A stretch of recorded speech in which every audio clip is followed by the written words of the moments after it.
हळूहळू घ्या, जोडी हळू आणा, कुणाच्याही अंगावर जोडी जाणार नाही याची काळजी घ्यावी.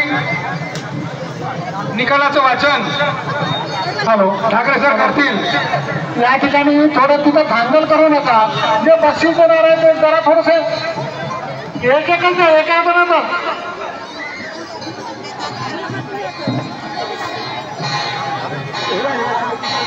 अंतिम निकाल अवघ्या 2 मिनिटात प्राध्यापक ठाकरे सर हे जाहीर करतील. या ठिकाणी ज्या जोड्या निघालेल्या आहेत त्यामध्ये मोहन झाडे आहे, आकाश अफड आहे, केशवराव झाडे आहे, प्रभाकर सापळे, प्रवीण सावरकर आहे, सुधाकर झाडे आहे. त्यासोबतच रमेश झाडे, योगेश महादेवकर, प्रशांत डागवार, राजू कर, विलास बाबरूकर, राजू भांकर व विलास बाबरूकर या जोड्या या ठिकाणी